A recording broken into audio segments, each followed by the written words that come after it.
রাস পূর্ণিমার পুণ্যতিথিতে জগন্নাথ ঘাটে দীপাবলি উৎসবে সামিল হলেন রাজ্য সভাপতি সুকান্ত মজুমদার।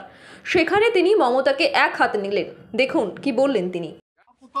ছেলে কোথাও মেয়ে কোথাও বাড়ির পর বাড়িতে নাম, এই তৃণমূল নেতাদের পাকা বাড়ি লুকিয়ে কাঁচা বাড়ি দেখিয়ে আবাস প্রকল্পে নাম কিভাবে চলছে? না, এই দুর্নীতির জন্যই তো কেন্দ্র সরকার বাধ্য হয়েছে যে আবাস যে যোজনা, প্রধানমন্ত্রী আবাস যোজনা, তা আপাতত স্থগিত রাখতে। কারণ যেহেতু সাধারণ মানুষ, যারা গরিব মানুষ, যাদের এই আবাস যোজনায় ঘর পাওয়ার কথা, তারা পায়নি, অন্য লোকেরা পাচ্ছে, তৃণমূলের বড় লোকেরা পাচ্ছে। আমি তো এরকমও দেখেছি যে 3 তলা বাড়ির উপরে ঠাকুরঘর তৈরি হয়েছে আবাস যোজনার। কিন্তু নতুন কিছু নয়, গোয়াল ঘরের দেখিয়ে পাকা বাড়িতে নিয়ে নেওয়া হয়েছে বাড়ি। একের পর এক ঘটনা ঘটেছে। কেন্দ্র থেকে টিম এসে সরজমিনে খতিয়ে দেখে সেটা দেখতে পেয়েছে। তো এই নতুন যে আবাস যোজনা, মাননীয় মুখ্যমন্ত্রী বলেছেন যে নাকি উনি বাড়ি দেবেন, তৃণমূল নেতারা চুরি করবেন, এটা তো হতে পারে না। কয়লা যতই ধোবেন আপনি, কালো ছাড়া কি সাদা হবে কোন?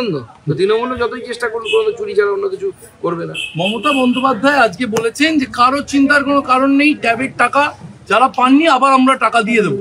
মানুষের পরের টাকা একবার চুরি গেল, আবার উনি দেবেন। এখন উনি মনে করছেন যে এটা তার পৈতৃক সম্পত্তি, পৈতৃক জমিদারি এই রাজ্যটা। আপনি ট্যাক্স দেবো, খাটাখাটনি করব এবং সেই টাকা সরকার পাবে এবং তারপরে সেই টাকার উনি উৎসব করবেন, মোৎসব করবেন, সেটাই উনি করছেন। এই টাকা তো জনগণের টাকা, ওনার তো পৈতৃক সম্পত্তি নয় উনি ওইভাবে চুরিও হতে দেবেন। চুরি কারা করলো, কাদের পকেটে ঢুকলো, সেই চোরেদের কাছ থেকে সেই টাকা রিকভারি হলো কিনা, এই সমস্ত বিষয় তো সবার আগে ঠিক করতে হবে। আপনি টাকা দিন, যারা পায়নি তারা অবশ্যই পাবে, কিন্তু আগে যে টাকাটা চুরি করলো তাকে তো ধরুন, তাহলে তো লোকে ভাববে যে চুরির মালে আপনারও ভাগ আছে। বাঁকুড়ার নবনির্বাচিত সাংসদ, যিনি বিধায়ক থেকে সাংসদ হয়েছেন, সেই অরূপ চক্রবর্তী বলছেন ছোট ছোট ছাত্রদের ট্যাবের টাকা যারা চুরি করেছে তাদের দাঁড় করিয়ে গুলি করে মেরে দেওয়া উচিত। এই অপরাধের কোনো ক্ষমা নেই, এটি গুলি করার নিদান। তৃণমূল সাংসদের ট্যাবের টাকা চুরিতে কিভাবে দেখছেন? ওনার নিজের দলের লোকেরাই চুরি করেছে, নিশ্চয়ই বিরোধী গোষ্ঠীর লোকেরা ওনার জেলাতে চুরি করেছে, ওই জন্য উনি গুলি মারার নিদান দিয়েছে। ওনার নিজের লোকেরা চুরি করলে বলতেন না, হবে না। আজকে আবার কলকাতা শহরে লটারির দুর্নীতি কেন্দ্র করে বহু টাকা দেখা গেল এবং সেই টাকা গুনতে আবার ব্যাংক থেকে মেশিন গেল, কিভাবে দেখছেন? দেখুন, কলকাতায় এই দৃশ্য এখন আম হয়ে গেছে। আমরা আগে ভাবতাম যে পশ্চিমবঙ্গের মানুষ, আমাদের পার ক্যাপিটা ইনকাম কম, আমরা গরিব, এখানে শিল্প নেই। কিন্তু এখন দেখতে পাচ্ছি তৃণমূল কংগ্রেসের দৌলতে বেশ কিছু মানুষ পশ্চিমবঙ্গে আছে যারা অগাধ সম্পত্তির মালিক, এবং এই লটারির যে চক্র চলছে, লটারির মাধ্যমে কালো টাকা সাদা করার চক্র চলছে বলে আমরা সংবাদ মাধ্যমে দেখতে পাচ্ছি। এবং এই গোটা রাজ্যটাকে মার্টিনের হাতে তুলে দেওয়া হয়েছে। মার্টিন লটারি বিক্রি করছে, পাউচ প্যাক খাও আর লটারি কেন, এই নিয়ে আরামসে থাকো।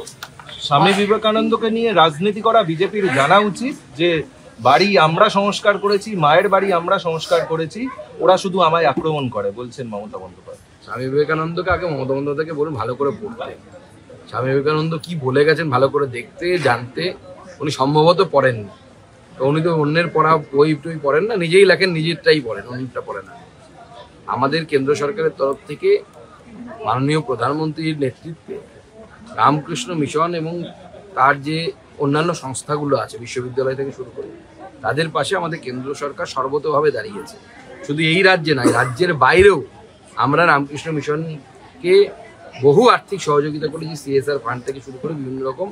এবং রামকৃষ্ণের এবং বিবেকানন্দের যে চিন্তা ভাবনা, সেই চিন্তা ভাবনা অনুযায়ী একমাত্র ভারতীয় জনতা পার্টি চলে। একদিকে ভাটপাড়ায় যে খুন হলো, সেখানে তার পরিবার চাইছে NIA তদন্ত। সেই দিনই NIA এর পক্ষ থেকে প্রিয়াঙ্গু পাণ্ডের উপর গুলি চালনার কাণ্ডে প্রথম গ্রেপ্তার করা হলো।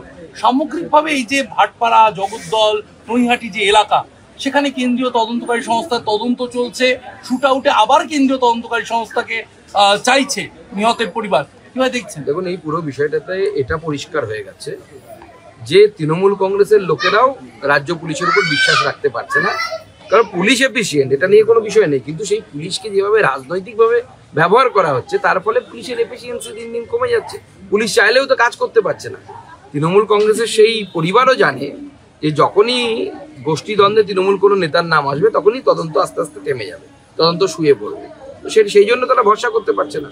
এখন কেন্দ্রীয় তদন্তকারী সংস্থায় NIA থেকে শুরু করে, CBI থেকে শুরু করে ED, যে পরিমাণ তদন্ত করছে, আমার তো মনে হয় সিবিআই, ইডি এবং এনআইএ এই তিনজনেরই হেডকোয়ার্টার স্থানান্তরিত করে এখন এই কলকাতায় করতে হবে। যেভাবে একের পর এক সিবিআই তদন্ত বা ইডি তদন্ত আমরা গত কয়েক বছর ধরে দেখেছি, এনআইএ এর ক্ষেত্রেও দেখা যাচ্ছে পশ্চিমবঙ্গে একাধিক তদন্ত। আপনি একটু আগে যে কথা বললেন, ভরসা কতটা রাখছেন যে সিবিআই বা ইডি তদন্ত যেভাবে দীর্ঘদিন ধরে চলছে, এনআইএ তদন্তেও কি সেদিকে? সিবিআই, ইডি বা এনআইএ যাই হোক না কেন, তদন্ত দীর্ঘদিন ধরে চলে না, তদন্তের সাথে যে বিচার প্রক্রিয়াটা চলে সেই বিচার প্রক্রিয়াটা দীর্ঘদিন ধরে চলতে থাকে।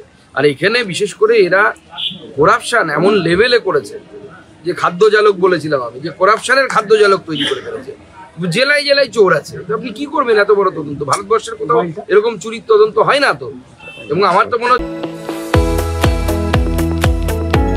আপনারা দেখছেন ইউএন লাইভ, বাংলা খবরের শেষ কথা।